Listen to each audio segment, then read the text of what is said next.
Hey, I got myself a new bike. Wanna see?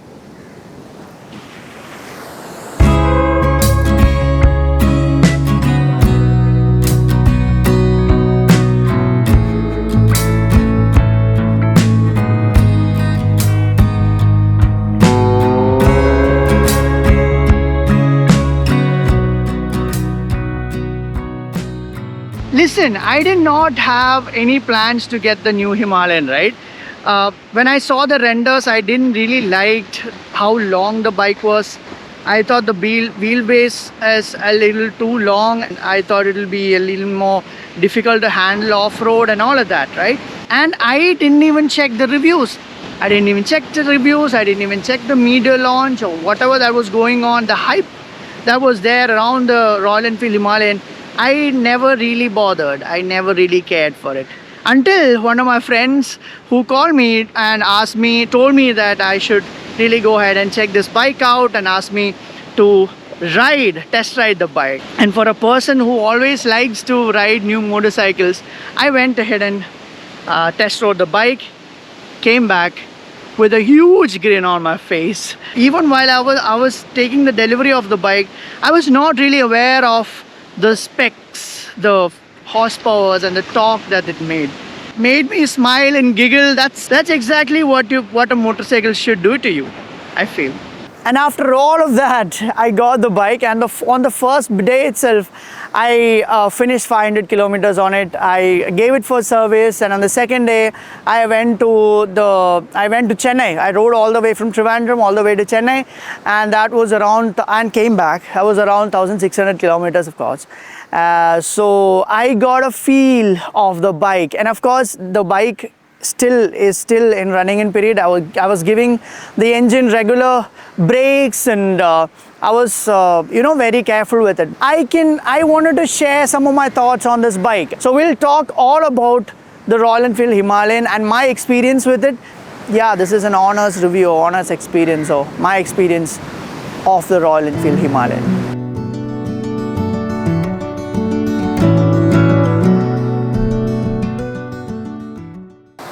For a person who lived out of the old Himalayan, I can tell you that apart from the name, there isn't even a single thing that has been carried over from the old Himalayan to the new one. Like, it's a brand new motorcycle from the ground up, right? So the people who are owning the 411 Himalayan and loving it, I would strongly suggest them to take a test ride before you run out and buy the bike. Even on Instagram, there are a lot of people who are telling me that, oh, the old one was amazing, the new one was not that good, right? When I was owning the old one, the 411 Himalayan, I did notice a lot of things that Royal Enfield could have done better on the old one, and they did everything. They fixed everything, all the issues that I had on the old Himalayan on this, and probably more.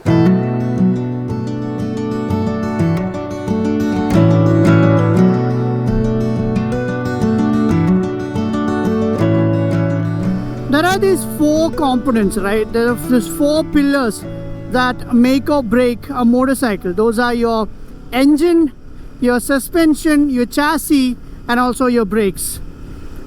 These are the 4 things that I look for, like I guess everybody will look for in a motorcycle.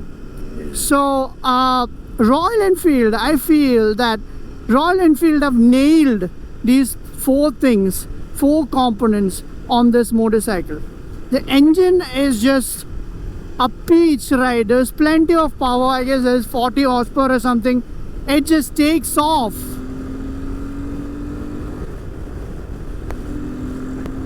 See that? It just takes off whenever you want to. I took this bike to Chennai, that is 800 kilometers from here, and it's just an open highway, just like that. And this bike, right, it has got a cruising speed before breaking the engine in. This has got a cruising speed of 120, 125. It is only going to increase. So that is, in my opinion, is great. I love this engine. It's an engine with a lot of character, right? It has got a whistling sound in lower revs and a grunt when you open up the throttle.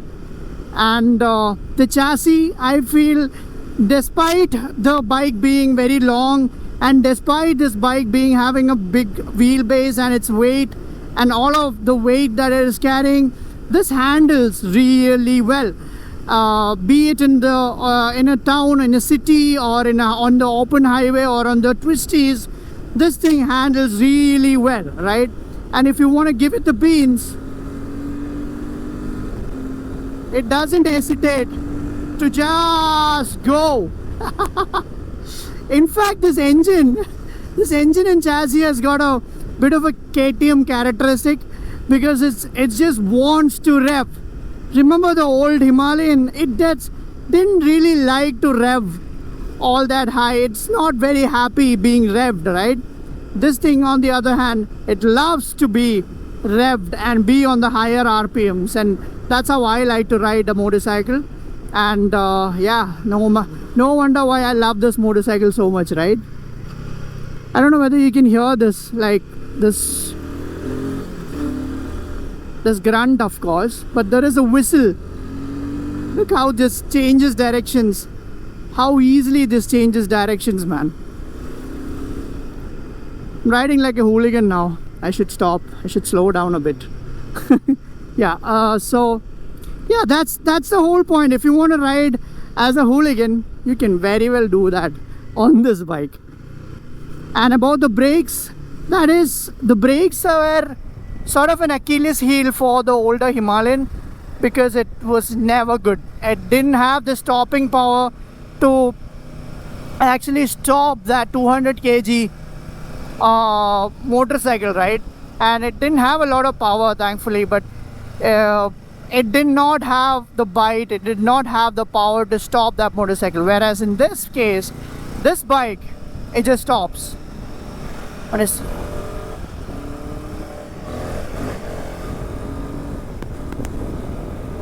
Look at it go, man. Look at it go.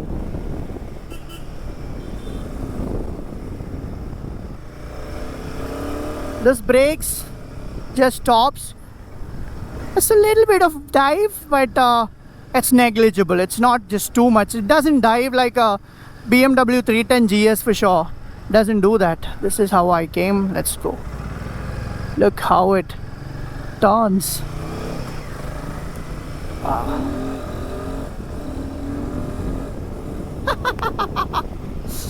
It's a fun bike. On this, you sit on the bike, like you feel like you're sitting on top of the bike. On the older Himalayan, you feel like you're sitting in the bike. So that is a difference. I like this better, I guess, because it is more sporty. It puts you in command. It's a little more aggressive posture, whereas the older Himalayan's posture was a little, laid back and relaxed. The clutch was, I never liked the clutch. It was very heavy. After using the clutch for a long time, I used to get sore fingers. Like, it was that hard, right? The gearbox is slick this time. It's really easy to use. It's buttery smooth. It was not the same the last time around. The 411 Himalayan did have a very clunky gearbox. I never expected the gearbox to be this good. See, this is exactly why I didn't have much expectations for the new Himalayan, right? Because I've ridden the old Himalayan and I thought they had to go a long way, but they did and made this. And now the suspension, man. Oh, the Showa suspension that this bike has got, I think it has taken it to a whole new level. The old Himalayan suspension was good. It was really good, but this is you cannot compare that to this. This is on a whole new level. I wish that it had adjustability. About the suspension, right? I feel like this is not as soft as an Expulse, and also it is not as hard as a KTM 390 Adventure or something like that, right?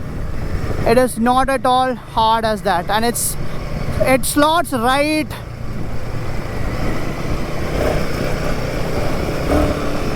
in between, which I really liked.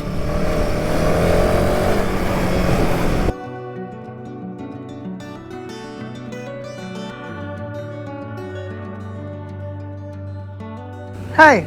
So, apart from the 4 pillars that I've mentioned, the general build quality of the bike, I really liked it. All the welds, and I like how the exhaust is tiny and it's just not very bulky and looks ugly. The instrument cluster, right? The instrument cluster is neat. A lot of people didn't like this round thing, but I really liked it because my old Himalayan's instrument cluster was broken because I was just going through a lot of rocks, so it just couldn't handle it. There was no vibration dampener on that. But this on this one they've given it, and that is a big plus. And I liked a lot of things on it, and all of the accessories by Royal Enfield this time, it's absolutely first class. It's A class in my opinion. The rack, it's sturdy, it is just so strong, and it's built well, right? And also this windshield right here, that is good, that is really nice, I liked it. And the radiator guard down there, and also the rally protection and with the sum guard is looking absolutely, it has got a brushed aluminum finish, and it is really good. You can just tell by just looking at it and just touching it. It has got the build quality that you would expect from Royal Enfield. And yeah man, the general build quality of this bike is definitely better than the old one in my opinion.